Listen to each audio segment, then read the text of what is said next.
Welcome to the Bandersnatch podcast, where I'm joining with myself, Tom, and Josh. Do you want to introduce yourselves? Hello. Hi, I'm Josh. And we're going to be talking about Bandersnatch, the movie released from Black Mirror, and if it's changing the industry or not. Tom, what do you think? I think it is in terms of the interactivity. I mean, it's Netflix's first mainstream interactive film. It's standalone. It's pretty much the first mainstream film anyway. Well, yeah. Wait, the first mainstream film? The first mainstream film. Well, interactive film, you know what I mean? First interactive mainstream film. I mean, Netflix have done some interactive stuff before in the past, but I think it's only been like children's. I mean, it's not really that surprising because Black Mirror are known for like doing like new stuff all the time and like trying to do things that no one else has done. I mean, Bandersnatch was the first Black Mirror like episode I ever watched. Really? Yeah, and then I watched Metalhead after that because I was like, it's kind of pretty cool. So. Wait, did you watch Metalhead because of the Easter egg? No, I did get told of the Easter egg. That's we'll get on to that later. Yeah. So, Josh, what do you think? I think it's changing, like it's moving it in a direction. It depends where they go from here, and like. What do you mean, like they try to make more interactive movies? Yeah, if they're gonna because if it's gonna change the industry, it depends how good they're actually gonna make it. Yeah. Because for the moment, like Bandersnatch, it was impressive for what they had, but it wasn't amazing. It was a first move into the right direction. Yeah. I get what you mean because I was watching it and my like main con about it is the story, and I thought that the story was really weak, and because of that, it made it like just a shit movie. Like yeah, I have to agree. It was good, but the only reason it was good is because it was interactive. Like I get to choose what it did and stuff. It was interesting, but it wasn't very in depth. Yeah, I liked like the aspect of seeing somebody in the film who suffers from psychosis, because I think you don't like it just approaches mental illness from such like a different perspective. Do you want to explain what psychosis is? Psychosis? Well, I mean, Stefan was experiencing it. It's a bit like schizophrenia and but it kind of like warps reality. Like you lose touch of reality. Yeah, it's like depersonalization and like derealization and stuff like that. Yeah, which pretty insane. I mean, there was an article from littlewhitelies.com that outlines basically the mental illness aspect of it, and the writer Sarah Gonnet describes Bandersnatch as a brilliant, urgent comment on mental illness. What do you think? I mean, I saw that, and I think it's a good opinion because, like, in my opinion, I think it shows like how extreme mental illness can go with like paranoia, because in part of the movie it like shows like he puts in toy into the locker, and basically like he opens the door up and like the teddy bear's there, and he picks up the teddy bear and his dad comes in, and then he goes to hit his dad with a thing, and he went to die, but then he woke up. Like if you're dreaming about murdering your dad, that's pretty mentally illnessy. Yeah, that is pretty insane. I mean, in the article as well, she states that the interactivity of the standalone episode of Black Mirror and the direct control of the audience has over Stefan brings the audience closer and gives people the ability to look at mental illness from a different perspective. I like that, like the perspective that they took on like mental illness and where you're watching it from. Well, yeah, it's like a proper like personal perspective, because obviously I'm not sure what the actor's name is, but the person that played Stefan is obviously the person with the mental illness like problems, and to see it from his perspective might give people with like a lower understanding of mental illness like a better like view on it. You know what I mean? I don't think it's an amazing representation of it though. Like I think it's a good representation of what psychosis and like schizophrenia like could be. Could you explain more? It's not necessarily how it is, because everyone's issue with mental illness is going to be different. Yeah, and obviously like, it's in the head, so like it's not like everyone else can like experience what you're going through or anything. So it's a good representation of how it could be. But then again, like I see this in like a lot of movies where the person who is portrayed as being mentally ill becomes violent in the end.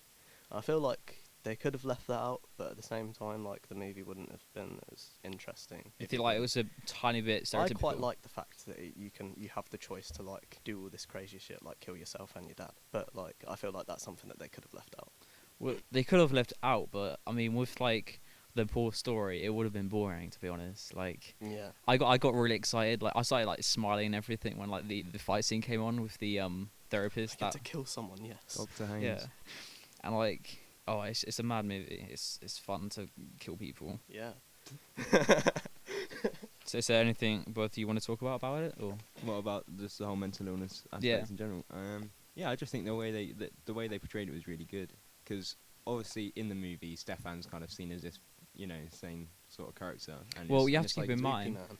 You have to keep in mind that the actor that who played Stefan doesn't really have those mental illnesses that I'm Right. aware of. So he's gonna have to not pretend, but he has to act them out. So I He mean, did that's a pretty banging impressive. job on acting that. Yeah, though. no, it's not that. Oh. I just find it incredible how he's obviously getting delusions in the film. However, we can kind of make a connection with that and be like, well, there is some sort of truth to it because we are controlling him. Because he comes to the realization that he is being controlled, and then obviously we get to talk to him through a TV Yeah. or a monitor rather. Yeah, about being controlled, there is actually some foreshadowing of that, about him finding out, because when you talk to I'm not sure what his name is, but he's the person that owns Tuckersoft, the Asian man. Do you know his name? Or Oh yeah. I am. I'm not sure what his name He's is. Chabuddy G in someone else. Is that his People name? just do no, nothing. no. But when you chose if you wanna do or not do the deal with him, where you give him your game or whatever, Accept, refuse. yeah, Yeah. and you refuse Deal or no it. deal. You refuse it, and when you start talking about it in the therapy session, Stefan actually goes that I'm not sure what came over me. It's like I didn't choose, or something like that, and I think that's a bit of foreshadowing that maybe Yeah. didn't need to happen, because I thought it was pretty obvious that there was something wrong, because he already had mental illnesses. But anyway, didn't you write a piece on dilemmas and debates about the movie? Debates about the movie. Yeah, Did you mean the lawsuit and stuff? yeah, the lawsuit that That's a lawsuit from Cheeseco. So basically, Bandersnatch. Well, Netflix is going to get sued, but they are getting sued by a company called Cheeseco. Because Cheeseco own the copyright for the specific Choose Your Own Adventure brand, and obviously Netflix have just gone and made this Choose Your Own Adventure movie, and obviously Cheeseco aren't very happy with that. So they are seeking $25 million from Netflix. 25 million. Yeah, 25 mansions. As they claim that Black Mirror's often dark and morbid content shouldn't be associated with the positive nature of Cheeseco's content and may have a dramatic effect on their business/reputation. Basically, they copyrighted the "choose your own adventure" phrase, That's a bit steep. so no one else can use it. I mean, Copyright an entire I think it might have been something to do with the original book Bandersnatch as well, because that's a choose your own adventure book, so that might have been owned by them. apparently Netflix were actually in talks with Cheeseco before Bandersnatch was made, and they were talking to each other, and they never got granted a license. Yeah. They never negotiated anything. So Yeah, I read because on of that. that's why they're obviously going to sue them. I mean, on Cheeseco's website, they have their own rights page, and on there it says "Choose Your Own Adventure" in overall are trademarks of Cheeseco LLC and are registered in the United States and in international jurisdictions. Cheeseco's trademarks, service marks, and trade dress may not be used in connection with any product or service that is not affiliated with Cheeseco LLC, or in any manner that is likely to cause confusion among customers, or in any manner that disparages or discredits Cheeseco LLC. Damn, you did your research, didn't you? I did. I mean, personally, I think that's a bit steep. Copyrighting a entire way of telling stories, because that's just too far, if you ask me. I like the way Netflix just went, yeah, fuck it, we'll do it anyway. Yeah, but now they might be risking $25 million. Was it really worth it? I mean, Bandersnatch is quite popular. Well, I mean, wait, do you remember when they got approached by the idea of Bandersnatch? Yeah, I'm pretty sure Charlie Brooker and executive producer Annabelle Jones, they were approached in May 2017 by Netflix about creating an interactive film. However, I'm not sure when Cheeseco were in talks with Yeah, Netflix. May of 2017, though. They should have given themselves more time to make it, because you have to keep in mind, this is a mainstream, so a lot of people are going to see this, so you have to try and keep the movie at their own standards of Black Mirror's other episodes and stuff, Yeah.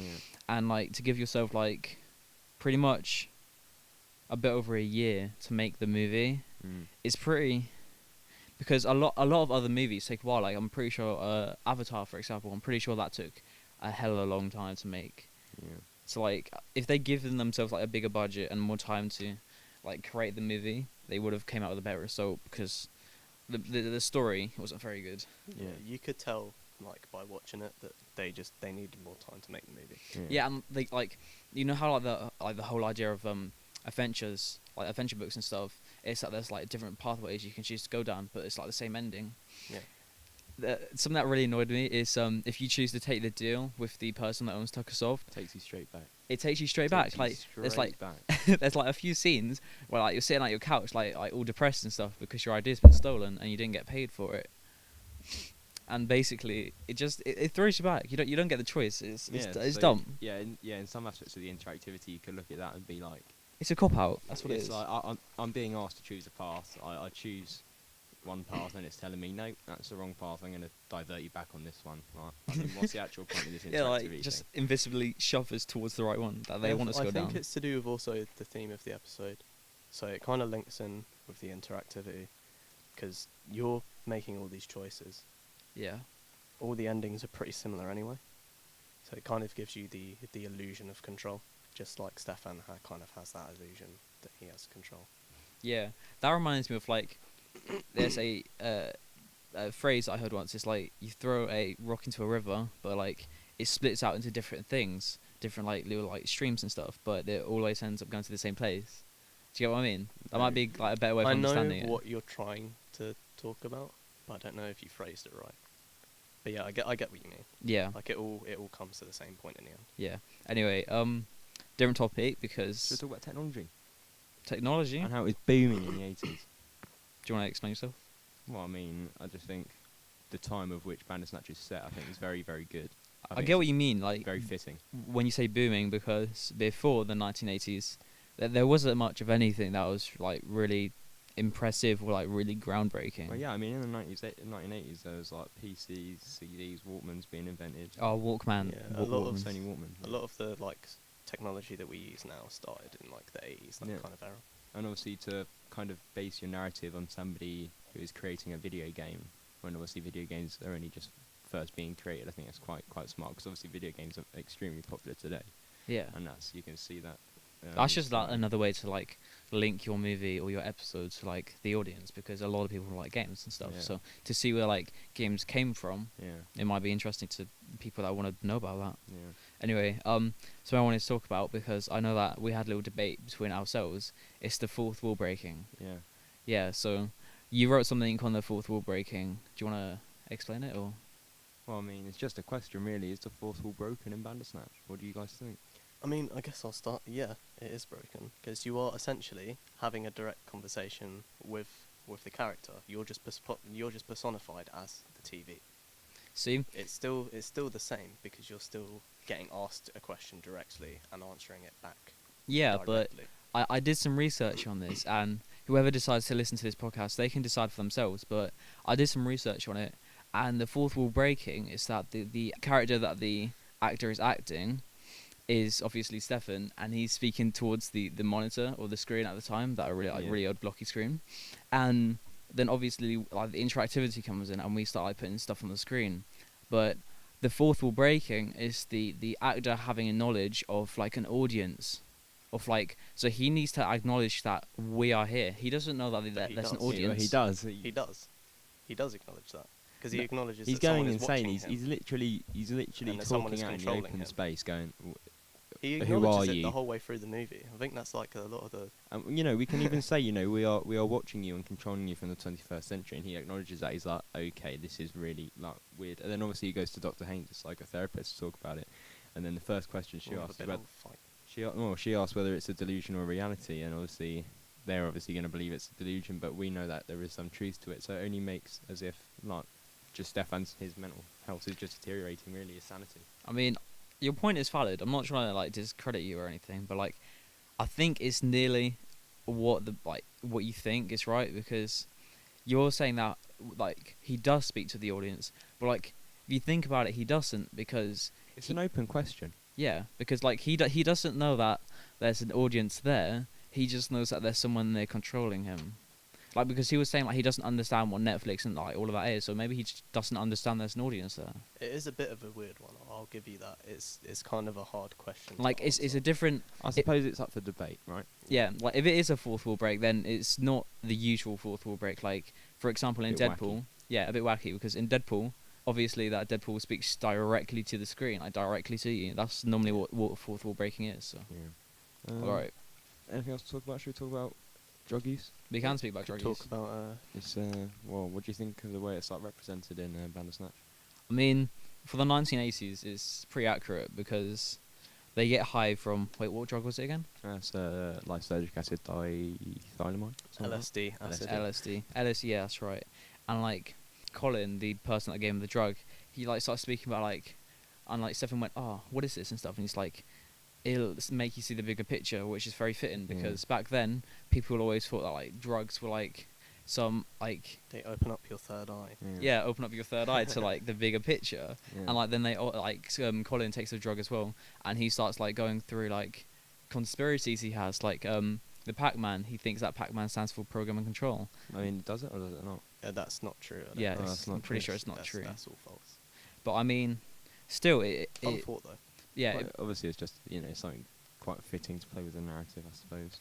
it proves what I'm saying though, like about people having like conspiracy theories back then. Yeah, and like your choices and stuff, because obviously Colin like decides to like give you the idea of jumping off the balcony, Yeah. and you actually get like the choice to jump off or not. Yeah. Yeah, can I just say, like, it's the same thing with the mental health thing, how it just ends up with people getting killed. And they decide, like, everything that happens, like, everything that they try and represent, so just someone dies at the end. I don't Yeah. get it. I mean, Negative connotations. But then I guess, like, you can't really, like, you can't say that drug misuse is a good thing. Is that an I accurate? guess. Is that an accurate way of depicting what happens when I think you take LSD? I think the visual representation was great. But Yeah. How about the option to jump off a balcony? I think that was a bit. Again, it's like the mental health thing. Like it's a representation of how it could be, but not Yeah. how it always is. Yeah, 100%. Because everyone's experience of anything is unique to them. Yeah, 100%. yeah, and like with the interactivity, choosing to jump off or not, or, like if it's you or Colin, again, if you choose yourself, you just die and you have to go back. Yeah. So it's like it's another cop out. Like The illusion of control. yeah, but like it's not well done. Like you just know that like that you have to go back. It's not like it's giving you a valid reason why you have to go back. It It's does just get a bit tedious. Like, it does where very you're indeed. just like, oh no, I've lost. Let me go back to the start again. Yeah, and you have to restart it again. It's just it's not well done. It's very bad. I think that's kind of what puts me off, like, watching it now, is the fact that, like, I know I can go back and just do everything again. Yeah, and the going back part you spoke about is They should I have still like Bandersnatch it. permadeath. I still like it. is what I was about to say is at the end of the movie you actually get the choice to go back and see all the other choices you could have made, Yes. which I think like a lot of people obviously enjoyed that because they get to see the other like options and like other story like side parts to the Yeah. movie. But like I don't think it's a good idea. Like I think that you should choose your own path. You enjoy the movie through what you chose. You shouldn't have to go back and see what everyone else did. Like I don't know, it just I mean, you still have the option to press exit and to go back to the main Netflix screen.